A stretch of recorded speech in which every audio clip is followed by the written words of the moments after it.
Welcome to the student zone coaching centre. আজকে দেখো আমরা আলোচনা করব ম্যাথ মক টেস্ট 15। এর আগে আমার 14টা মক টেস্ট তোমাদের আপলোড করেছি, সেখানে দেখে নেবে ভিডিওগুলো। খুব সুন্দর সুন্দর অঙ্ক তুলে ধরা আছে সেখানে।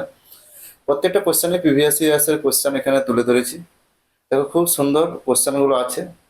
তার মাঝে দেখো তোমাদেরকে একটা সতর্কতা বার্তা দিতে চাই। সামনে দেখো পুজো আসছে, দুর্গা পুজো। একটা ফোন চুরি সংক্রান্ত একটা বার্তা। কিছু দেখবে কম বয়সী ছেলে মেয়ে রাস্তাঘাটে তোমাদের কাছে হয়তো টাকা চাইছে বা ফলো করছে, দেখছে। হুম। বিশেষ করে মেয়েদেরকে টার্গেট করছে। সেখানে দেখবে যে তুমি হয়তো একটা তাড়াহুড়োর মধ্যে আছো, কখন তোমার ফোনটা দেখবে চুরি হয়ে গেছে। এগুলো একটু খেয়াল রাখবে রাস্তাঘাটে চলাফেরার সময়। অবশ্যই বাড়ির সকলকে সতর্ক করবে। সামনে পুজো, আমাদের ব্যস্ততা তাড়াহুড়োর মধ্যে জীবনযাপন। আজকে আমাদের কোচিংয়ে একটা ঘটনা ঘটেছে, তো সঙ্গে সঙ্গে সেগুলো পদক্ষেপ নেবে। সিম কার্ড অবশ্যই সবার আগে প্রথমে অফ করবে। তার সাথে তোমার ফাইন্ড মাই ডিভাইস অ্যাপ যেখানে আছে বা সাইটে গিয়ে তোমার মোবাইল নাম্বার, ইমেল অ্যাড্রেস দিয়ে অবশ্যই লগ ইন করে রাখবে। আর ফোনটা পাসওয়ার্ড সবসময় যেন খুলতে, মানে ফোনটা যেন সুইচ অফ না করা যায় তোমার পাসওয়ার্ড ছাড়া। স্ক্রিন লক করে রাখবে। এগুলো একটু খেয়াল রাখবে। চলো দেখি এক এক করে অঙ্কগুলো কি কি আছে। Question number 1। একটি জিনিসের চিহ্নিত মূল্য এক্স টাকা, একজন ব্যক্তি চিহ্নিত মূল্যের উপর 40% ছাড় দিয়ে জিনিসটি ওয়াই টাকায় কিনলেন। তারপর তিনি এটি জেড টাকায় বিক্রি করলেন। যদি জেড ওয়াই এর চেয়ে 30% বেশি হয়, তাহলে জেড এবং এক্স এর অনুপাত কত? তাহলে এখানে দেখো মার্কেট প্রাইস,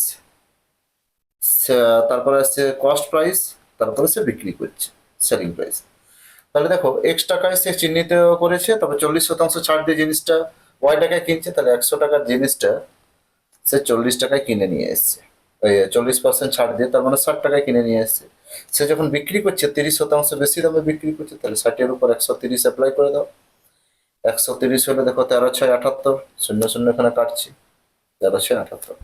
তাহলে জেড আর এক্স এর রেশিও তোমাকে বার করতে হবে। তাহলে এখানে তোমার জেড ছিল, এক্স এক্স এর ভ্যালুটা কত আসছিল, এটা। আর জেড হচ্ছে এটা, আর এটা হচ্ছে ছিল তোমার ওয়াই। তাহলে এক্স, জেড আর এক্স এর ভ্যালু এখানে বের করো। তাহলে এখানে আসছে দেখো জেড সমান আসছে 78, আর এখানে আসছে 100। তো 2 দিয়ে কাটো, 2×3 = 6, 2×9 = 18, 2×50 = 100। ঠিক আছে। এভাবে তোমরা খুব সহজে রেশিও পদ্ধতিতে বের করে নিতে পারবে। চলো পরের কোয়েশ্চেন। এক্স এর সর্বোচ্চ মান কত হলে এই সংখ্যাটি 125 দ্বারা বিভাজ্য হবে? তাহলে এটা তোমাকে 125 দিয়ে অবশ্যই ভাগ করতে হবে। শেষে দেখো কত বসালে তোমার ভাগটা মিলছে, এটাই উপায়। তাহলে 88343x5। এবার দেখো তোমরা এখানে ভাগ করতে থাকো 125 দিয়ে। প্রথমে 6 খাও, 125 6 আসছে তোমার 750। বিয়োগ করো, বিয়োগ করলে আসছে দেখো 8×5 = 13, 843। তারপর দেখো আবার এখানে বিয়োগ করো, তোমার এখানে আবার 6 খাচ্ছে। 6 খাওয়ালে কত আসছে 785। এবারে বিয়োগ করো, 9×5 = 14। এখানে এক্স বসছে। এবার দেখো লাস্টে 93 আছে, দশক শতক, তাই তো। তার মোটামুটি 7 খাওয়াবো। 125 7 875 হয়, 8 ফলে বেশি হয়ে যাবে। এরপর দেখো এখানে 7×6 = 13। তাহলে এখানে কত বসালে মোটামুটি এক্স এর ভ্যালুটা কত বসাবো, এখানে আসছে শেষে 5। তাহলে এমনিতে 125 5-এ 625, 125 5-এ 625, 125 5-এ 625, 625 যদি হয়, তাহলে আমার এখানে দেখো 5 আছে, তার মানে নিশ্চয়ই এক্স এর ভ্যালুটা 7 দিতে হবে। তাহলে এখানে 2 আসবে। ঠিক আছে। এভাবে তোমরা অপশন টেস্টও করতে পারো, আর না হলে ওরকম 125-কে 125 গুণ করে করে দেখতে পারো কত বছরে মোটামুটি মিলবে। চলো পরের কোয়েশ্চেন, কোয়েশ্চেন নাম্বার 3। গোসাউ কত? দেখো এরকম যদি পাওয়ার দেওয়া সংখ্যা থাকে, তখন আমরা গোসাউ কিভাবে নির্ণয় করবো। সংখ্যাটা তোকে ভেঙে দেওয়া আছে। তো তার 2-এর পাওয়ার 4 আছে, 2-এর পাওয়ার 3 আছে, এখানে 3-এর পাওয়ার 6 আছে, 3-এর পাওয়ার 4, 5-এর কিউব 5। তাহলে গোসাগু মানে হচ্ছে এই সংখ্যাগুলোর মধ্যে সর্বনিম্ন পাওয়ার। তাই 2-এর সর্বনিম্ন পাওয়ার কত আসছে 3, সর্বনিম্ন পাওয়ার 3। তাহলে সংখ্যাগুলির মধ্যে সবচেয়ে ছোট পাওয়ার, এমনকি কমন থাকতে হবে প্রত্যেকের মধ্যে। তাহলে প্রত্যেকের মধ্যে কমন আছে 2 3 আর 5। 2, 3 আর 5, তাদের সবচেয়ে ছোট পাওয়ার কত আসছে?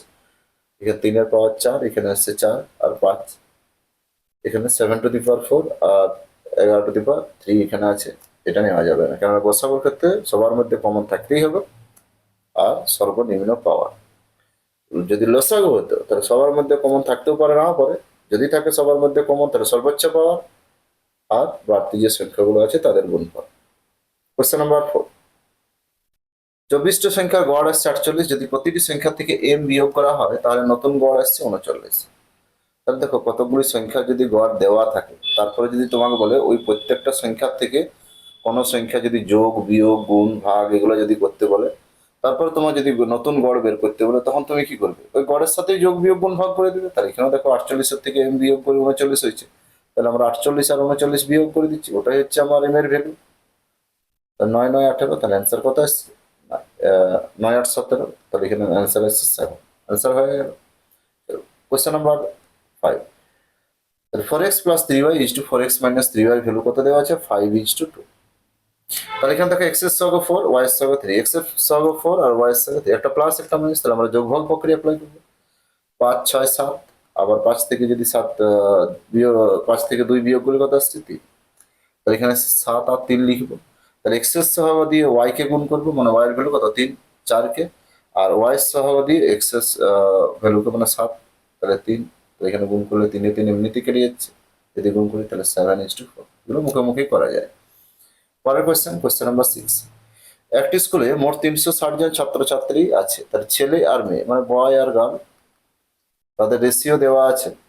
আমাকে 30 জন আবার বয় অ্যাড করতে, তাদের রেশিও কত দেওয়া আছে? 3:5। তাহলে এখানে যোগ করে 5 আর 3 কত আসছে? যোগ করলে 8। তাহলে 8 একক মানে কত? 360 জন ছাত্রছাত্রী।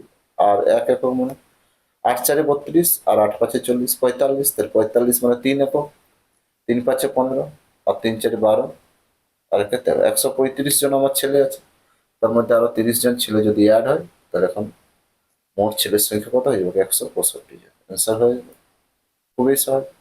চলো পরের কোয়েশ্চেন, দুই ভাইয়ের বর্তমান বয়সের অনুপাত দেওয়া আছে 11:13। 6 বছর আগে তাদের বয়সের অনুপাত ছিল 4:5। 5 বছর পর তাদের বয়সের অনুপাত কত হবে? তাহলে দুই ভাই, প্রথম ভাই আর দ্বিতীয় ভাই, তাদের 6 বছর আগে বয়সের অনুপাতটা দেওয়া আছে। তাহলে 6 বছর আগে কত দেওয়া আছে? 6 বছর আগে দেওয়া আছে 4:5। তাহলে এদের অনুপাতের গ্যাপ কত? 1। আবার বর্তমানে কত দেওয়া আছে অনুপাতটা? বর্তমানে দেওয়া আছে 11:13। তাহলে 11 মধ্যে অনুপাতের গ্যাপ কত? 2। তাহলে সমান অনুপাতের গ্যাপ নেই, অতএব সমান করতে হলে কি করবো? 11 গ্যাপ হচ্ছে 2 দিয়ে কে গুণ করবো, আর এখানে 1 আর 5 গ্যাপ 1 দিয়ে গুণ করবো। তাহলে দেখো অনুপাতের পার্থক্যটা 6 বছর আগে আর বর্তমানে সমান হয়ে যাবে। তাহলে এখানে যদি 2 দিয়ে গুণ করি, 4 2 8 আর 5 2 10, আর এখানে হচ্ছে কত? 11:13। তাহলে 8 থেকে 11 3 একক, আর 10 থেকে 11 3, তাহলে সমান দেখো এসছে অনুপাতের পার্থক্যটা। তার মানে কি 6 বছর আগের থেকে বর্তমানে 6 বছরই হয়, 3 একক মানেই এসছে 6 বছর। তাহলে 3 একক মানেই এসছে 6 বছর। তাহলে 1 একক সমান কত? 1 একক সমান আসছে 2 বছর। তাহলে বর্তমানে 11 একক, তাহলে 11 দুগুণে 22 আর আসছে 13 দুগুণে 26। সেখান থেকে কি বলেছে? 5 বছর পর তাদের বয়স অনুপাত, তাহলে 5 করে আবার যোগ করি। যদি 5 করে যোগ করি, 22 আর 5 আসছে 27 আর 26 5 আসছে 31। অ্যান্সার হয়ে গেল। চলো পরের কোয়েশ্চেন দেখি। একজন ছাত্র দুটি পরীক্ষায় অংশগ্রহণ করেছে। প্রথম পরীক্ষায় সে 600 নম্বরের মধ্যে 380 পেয়েছে। যদি সে মোট 60% নম্বর পেয়ে থাকে, তবে দ্বিতীয় পরীক্ষায় সে 200 নম্বরের মধ্যে কত শতাংশ নম্বর পেয়েছে? তাহলে প্রথম পরীক্ষা আর দ্বিতীয় পরীক্ষা, দুটো পরীক্ষা দিয়েছে।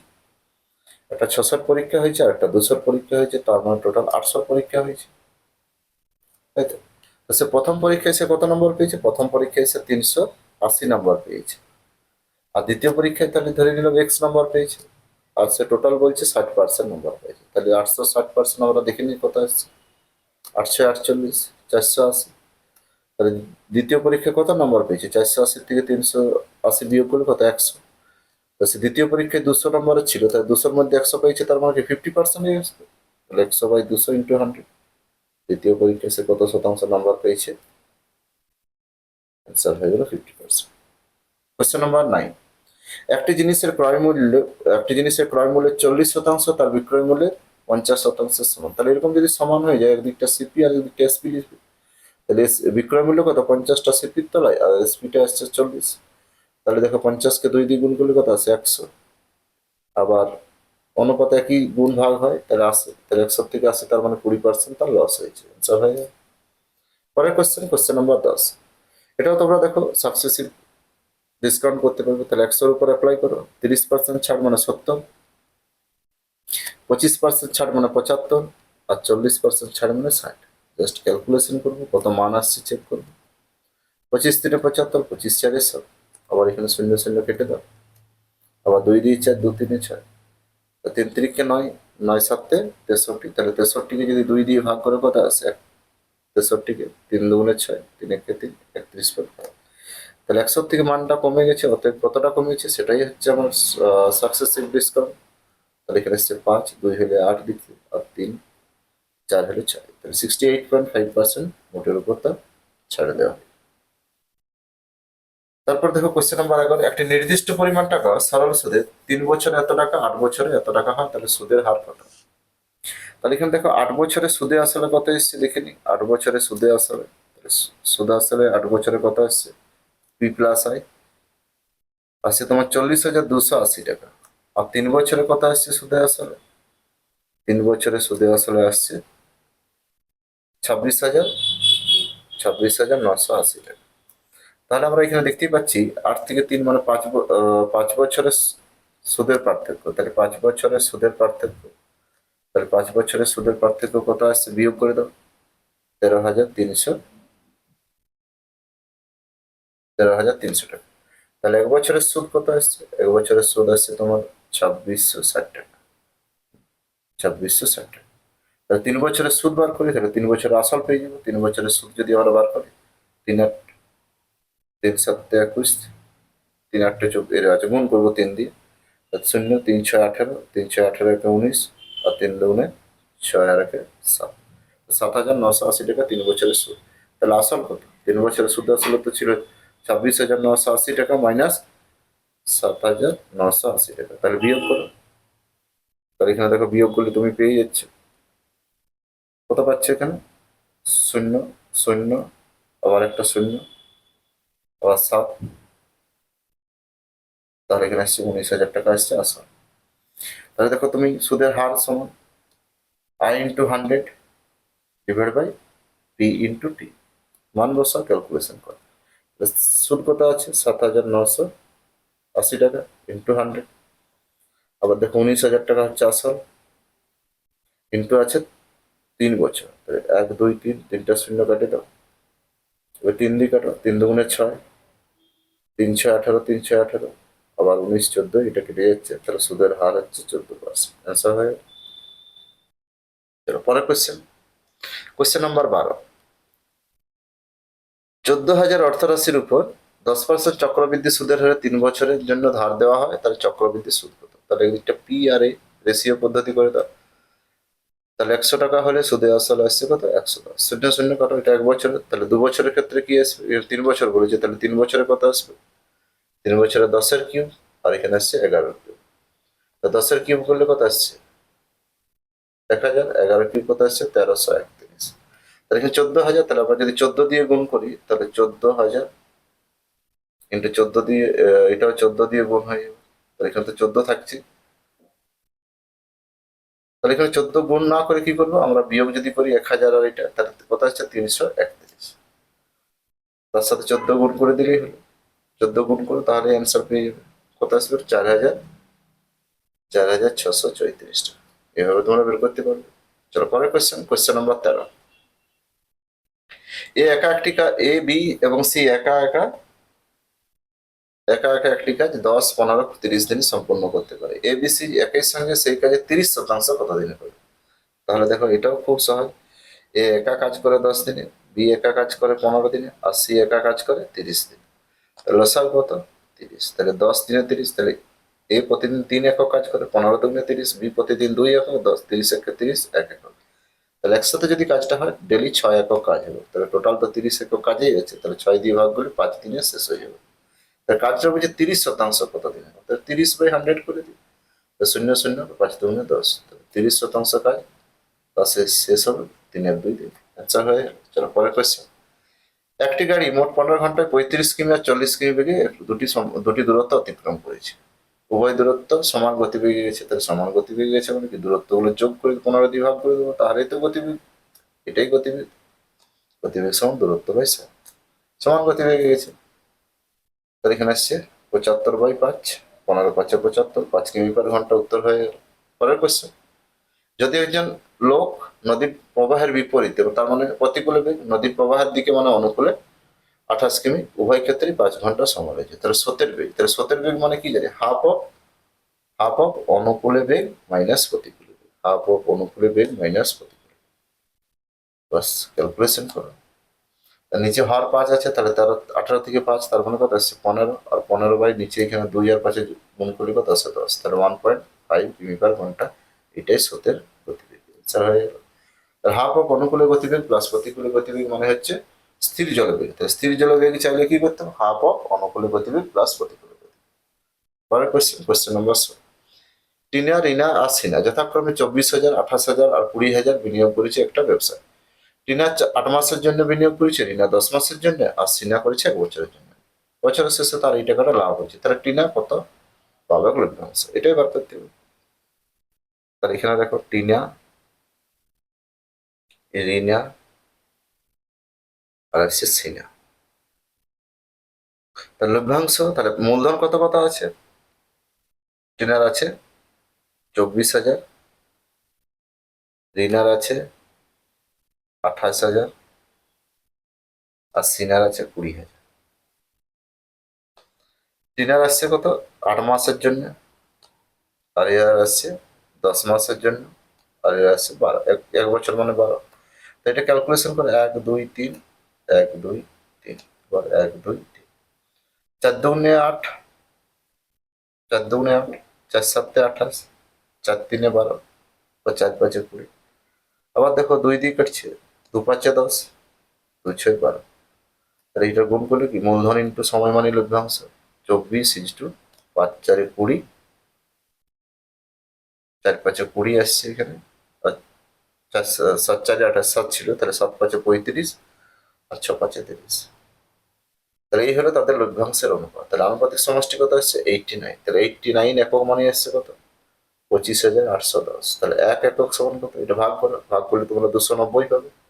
আবার এখানে চেয়েছে টিনার 24 একক, তাহলে 24 একক মানে 29, 24 গুণ করলে পাচ্ছ 696, একটা শূন্য বসে গেল 696, তাহলে 6,960 টাকা।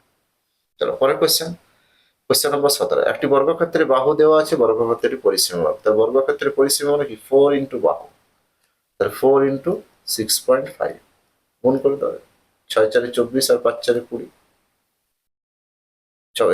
5 4 20, তাই তো, তাহলে অ্যান্সার হয়ে যাচ্ছে 5 4 20, 24 25 26। তারপর দেখো একটি বর্গক্ষেত্রের দৈর্ঘ্য 15% বৃদ্ধি করে, তাহলে ক্ষেত্রফল অপরিবর্তিত, খরচ অপরিবর্তিত, তাই তো, এগুলো যখন থাকবে তাহলে আগে ছিল 100, তারপরে 15% বৃদ্ধি পেয়েছে কত হয়েছে 115। তাহলে এখানে দেখো শতাংশ বস্তুটা কত কমাতে হবে, তাহলে কম হলে বেশির সাপেক্ষে শতকরা, বেশি হলে কমের সাপেক্ষে শতকরা। 5 20, এখানে দেখো 5 20 100, আর 5 2 10, 5 3 15, 15 2 30, তাহলে এখানে আসছে 300/23, 300/23 মানে কত আসছে 13 পূর্ণ 1 23%, অ্যান্সার হয়ে গেল। দশমিক প্রকাশ করবে। Question number 19। একটি বৃত্তের পরিধি, তাহলে বৃত্তের পরিধি মানে কত 2πr, আর একটি বৃত্তের ব্যাস, তাহলে ব্যাস আসছে 2r, ব্যাসার্ধ আসছে সমান 12। তাহলে এখান থেকে 2r যদি কমন নাও, পাই মাইনাস 1, তাহলে পাই মানে কত 22 মাইনাস 1 সমান কত আসছে 12। তাহলে 2r ইন্টু, তাহলে 7 বিয়োগ গুলো কত আসছে 15/7 সমান আসছে 12। তো 2 6 12, 2 3 3 2 6, 3 5 15, তাহলে আর সমান আসছে কত 7 2 14/5। আর এখানে কি দেওয়া আছে বৃত্তের ক্ষেত্রফল, তাহলে বৃত্তের ক্ষেত্রফল মানে কি জানি পাই আর স্কোয়ার, তাহলে 22/7 ইন্টু 14/5 ইন্টু 14/5, গুণ করো, 7 2 14, তাহলে 25, 44 আর 14 গুণ করে দেবে, 44 আর 14 গুণ করলে কত আসছে 1216। 44 আর 14 গুণ করলে 308 আসছে। 308 ডিভাইড বাই 25, 25 দিয়ে ভাগ করে দাও, উপর নিচে 4 গুণ করে দাও, তাহলে ভাগ করলে করবে 12.16। একটি সমকোণী ত্রিভুজের বাহুগুলির অনুপাত দেওয়া আছে, তাহলে আনুপাতিক সমষ্টি কত 6, তাহলে এখানে আসছে 15 আর আসছে কত 25, 25 আর 5 আসছে 30, 30 একক মানে কত 90 পরিসীমা, তিনটি বাহুর যোগ করে হচ্ছে তাদের পরিসীমা, 1 একক মানে এটা। তাহলে বাহুগুলো কি কি, একটা 15 সেন্টিমিটার, আর একটা আসছে 12×3 = 36, আর একটা আসছে 13×3 = 39। তা সমকোণী ত্রিভুজ, তা সমকোণী ত্রিভুজের ক্ষেত্রফল মানে কি জানি, ভূমি ইন্টু বাহু, তাহলে হাফ ইন্টু ভূমি ইন্টু বাহু, 15 আর 36, তাহলে 2 18 36, এবার গুণ করে দাও, ক্ষেত্রফল গুণ করলে কত পাচ্ছ, 18×5 = 90, 9 8 17, তার মানে 270 অ্যান্সার হয়ে গেল। এভাবে দেখো তোমরা খুব কম সময়ে এরকম 20টা কোশ্চেন মোটামুটি তোমাদের 15 থেকে 20 মিনিটের মধ্যেই উত্তর হয়ে যাবে। প্রত্যেকে ভিডিওটা শেষ পর্যন্ত দেখো, কমেন্ট করো তোমাদের ভিডিও কেমন লাগছে, কেমন প্রয়োজন, অবশ্যই কমেন্ট করো।